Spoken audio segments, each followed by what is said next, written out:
you up, did I? I was just coming in to check on you. How are you feeling? Oh, still not so good. I'm sorry to hear that. It's the worst feeling being sick. Do you mind if I feel your forehead? Okay.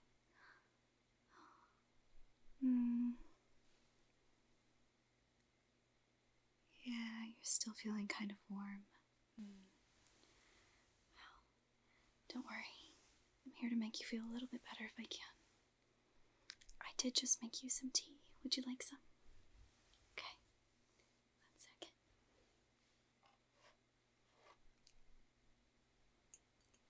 It's chamomile tea, your favorite. It should help you get back to sleep, too.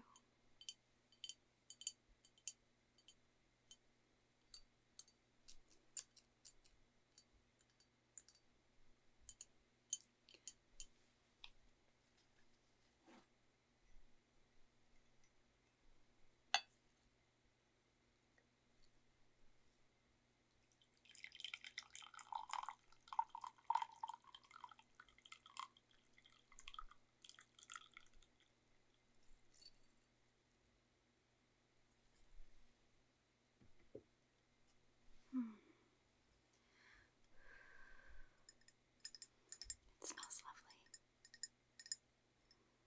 Still a little hot though, let me blow on it for you.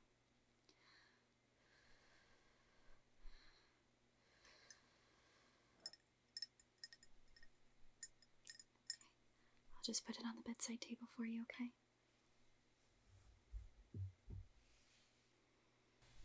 Poor thing. Are you still feeling a little cold? Yeah. Okay, don't worry. I brought you some extra blankets.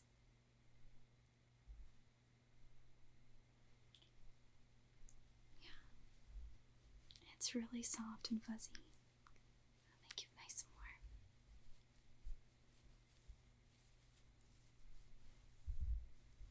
There you go. There. How's that feel? Is that better? Okay, good. Good. I also brought you another pillow if you'd like. Yeah, here. Let me just put that behind you. There, is that better? Okay, good. Also, I brought a little friend that I made for you. That's right, I made it. I just crocheted it. I made him especially for you. I know you like rabbits. He's cute. Although I kind of messed up on his mouth a little bit. It's my first bunny. I'm sure I'll do better next time. I always find that stuffed animals make me feel better if I'm feeling a little sick.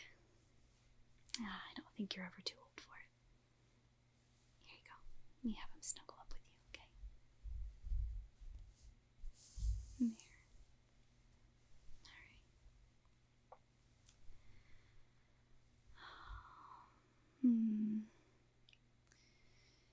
Yeah, your forehead is still really warm. Let me at least cool you down a little bit. I did bring a washcloth.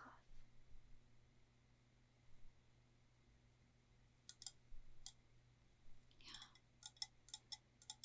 I'm just gonna use this washcloth to wipe down your forehead, help keep your head a little cool. I know the rest of you is a little cold, but we'll at least get your fever down a little bit with this.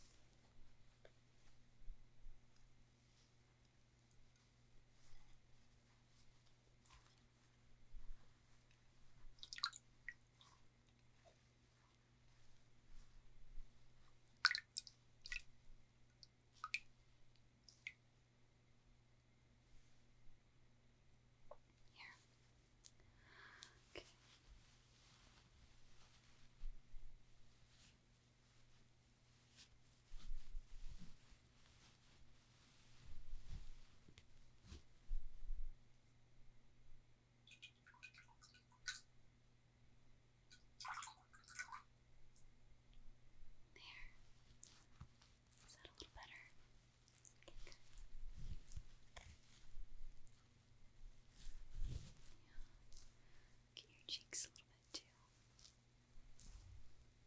Yeah, it'll keep you cool a little bit better. Okay. There. How's that feel?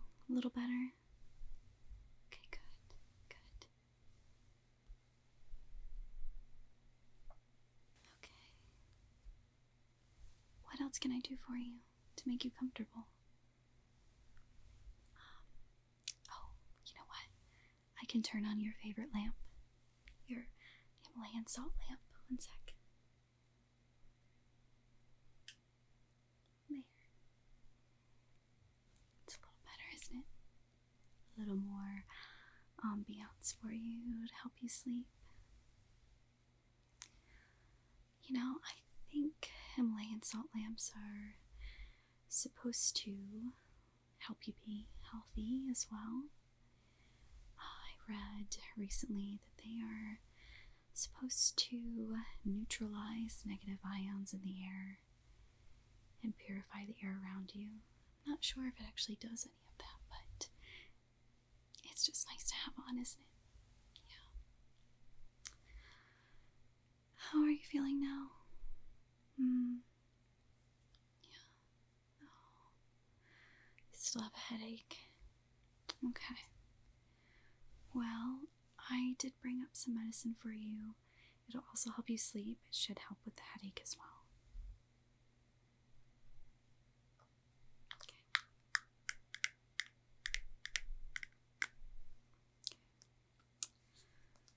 Let me pour this.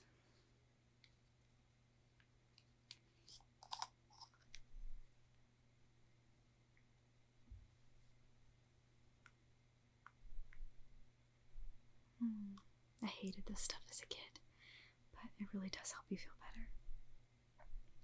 And it'll help you sleep. Okay, here you go. Yeah, drink up. There you go. Perfect. Okay. Alright. You know, if you still have a headache, I think that a scalp massage might help a little bit. How would you feel about that? You'd like that? Okay. Okay.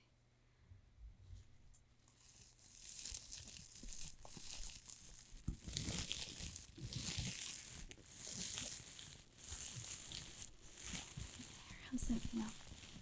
Better. Okay.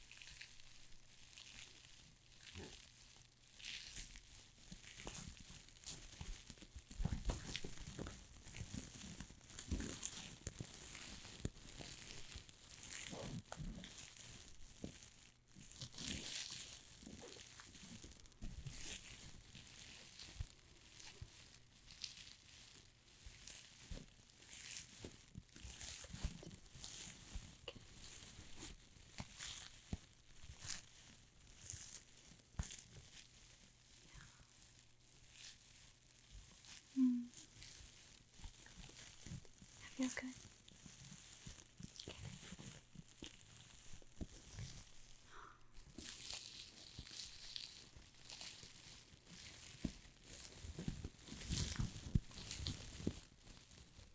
There. Is that a little better? Okay, good.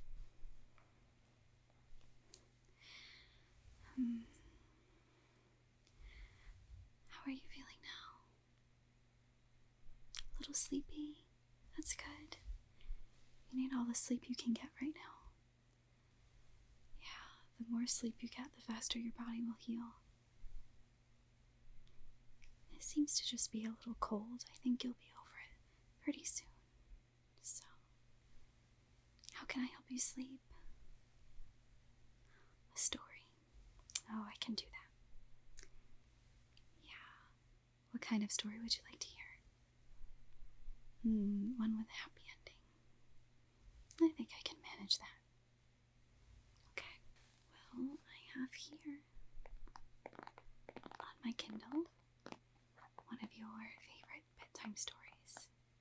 Can you guess what it is? Let's see.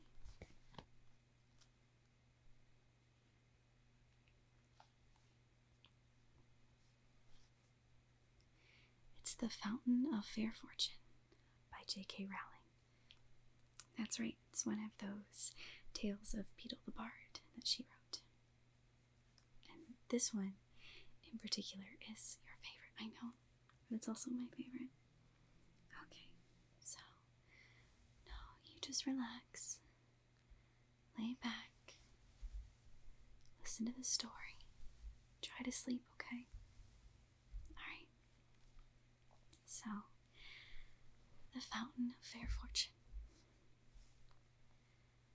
High on a hill in an enchanted garden, enclosed by tall walls and protected by strong magic, flowed the Fountain of Fair Fortune. Once a year, between the hours of sunrise and sunset on the longest day, a single unfortunate was given the chance to fight their way to the fountain, bathe in its waters, and receive fair fortune forevermore. On the appointed day, hundreds of people traveled from all over the kingdom to reach the garden walls before dawn. Male and female, rich and poor, young and old, of magical means and without, they gathered in the darkness, each hoping that they would be the one to gain entrance to the garden.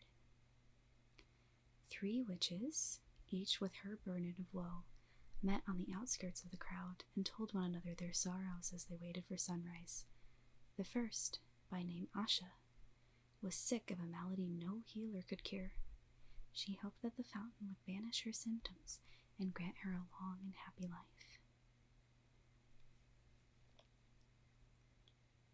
The second, by name Altheda, had been robbed of her home, her gold, and her wand by an evil sorcerer. She hoped that the fountain might relieve her of her powerlessness and poverty. The third, by name Amada, had been deserted by a man whom she loved dearly, and she thought her heart would never mend. She hoped that the fountain would relieve her of her grief and longing. Pitying each other, the 3 women agreed that should the chance befall them, they would unite and try to reach the fountain together. The sky was rent with the first ray of sun, and a chink in the wall opened. The crowd surged forward, each of them shrieking their claim for the fountain's pension. Creepers from the garden beyond snaked through the pressing mass and twisted themselves around the first witch, Asha. She grasped the wrists of the second witch, Altheda, who seized tight upon the robes of the third witch, Amada. And Amada became caught upon the armor of a dismal-looking knight who was seated on a bone-thin horse. The creepers tugged the 3 witches through the chink in the wall, and the knight was dragged off his steed after them. The furious screams of the disappointed throng rose up in the morning air, then fell silent as the garden wall sealed once more. Asha and Altheda were angry with Amada, who had accidentally brought along the knight. Only one can bathe in the fountain. It will be hard enough to decide which of us it will be without adding another. Now, Sir Luckless, as the knight was known in the land outside the walls, observed that these were witches, and having no magic, nor any great skill at jousting or dueling with swords, nor anything that distinguished the non-magical man, was sure that he had no hope of beating the 3 women to the fountain. He therefore declared his intention of withdrawing outside the walls again. At this, Amada became angry too. "Faint heart," she chided him, "draw your sword, knight, and help us reach our goal." Do you want to see the picture? Here. I love the illustrations. Here's the first witch, second, third, and the luckless knight.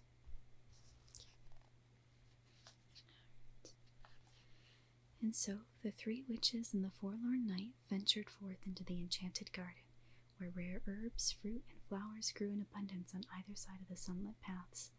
They met no obstacle until they reached the foot of the hill on which the fountain stood. There, however, wrapped around the base of the hill, was a monstrous white worm, bloated and blind. At their approach it turned a foul face upon them and uttered the following words: "Pay me the proof of your pain." Sir Luckless drew his sword and attempted to kill the beast, but his blade snapped. Then Altheda cast rocks at the worm, while Asha and Amada essayed every spell that might subdue or entrance it. But the power of their wands was no more effective than their friend's stones or the knight's steel. The worm would not let them pass. The sun rose higher and higher in the sky, and Asha, despairing, began to weep. Then the great worm placed its face upon hers and drank the tears from her cheeks. Its thirst assuaged, the worm slithered aside and vanished into a hole in the ground. Rejoicing at the worm's disappearance, the three witches in the night began to climb the hill, sure that they would reach the fountain before noon. Halfway up the steep slope, however, they came across words cut into the ground before them. "Pay me the fruit of your labors." Sir Luckless took out his only coin and placed it upon the grassy hillside, but it rolled away and was lost. The three witches in night continued to climb, but though they walked for hours more, they advanced not a step. The summit came no nearer, and still the inscription lay in the earth before them. All were discouraged as the sun rose over their heads and began to sink toward the far horizon, but Althea walked faster and harder than any of them, and exhorted the others to follow her example, though she moved no farther up the enchanted hill either. "Courage, friends, and do not yield," she cried, wiping the sweat from her brow. As the drops fell glittering onto the earth, the inscription blocking their path vanished, and they found that they were able to move upward once more. Delighted by the removal of the second obstacle, they hurried towards the summit as fast as they could, until at last they glimpsed the fountain, glittering like crystal in a bower of flower and trees. Before they could reach it, however, they came to a stream that ran around the hilltop, barring their way. In the depths of the clear water lay a smooth stone bearing the words, "Pay me the treasure of your past." Sir Luckless attempted to float it across the stream on his shield, but it sank. The three witches pulled him from the water, then tried to leap the brook themselves, but it would not let them cross. And all the while the sun was sinking lower in the sky. So they fell to pondering the meaning of the stone's message, and Amada was the first to understand. Taking her wand, she drew from her mind all the memories of happy times she had spent with her vanished lover, and dropped them into the rushing waters. The stream swept them away, and stepping stones appeared, and the three witches in the night were able to, at last, pass into the summit of the hill. The fountain shimmered before them, set amidst herbs and flowers rarer and more beautiful than any they had seen yet. The sky burned ruby, and it was time to decide which of them would bathe. Before they could make their decision, however, frail Asha fell to the ground. Exhausted by their struggle to the summit, she was close to death. Her three friends would have carried her to the fountain, but Asha was in mortal agony and begged them not to touch her. Then Althea hastened to pick all those herbs she thought most helpful and mixed them in Sir Luckless's quart of water and poured the potion into Asha's mouth. At once Asha was able to stand. What was more, all symptoms of her dread malady had vanished.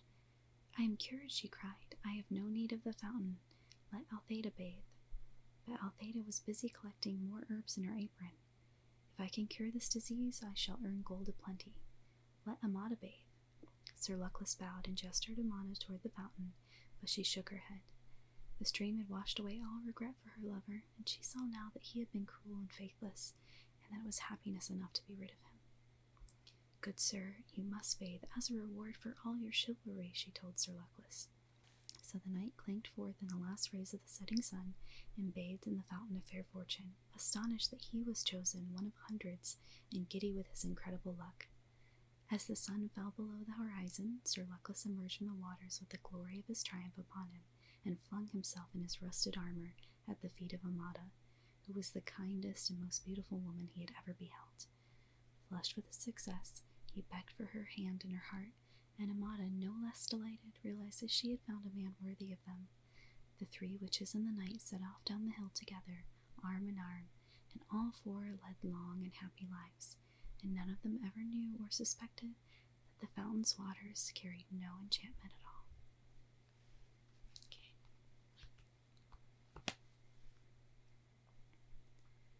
How are you feeling now? You look pretty tired. Okay. Why don't you go to sleep now, okay? Good night. Good night. I bet you'll feel much better in the morning.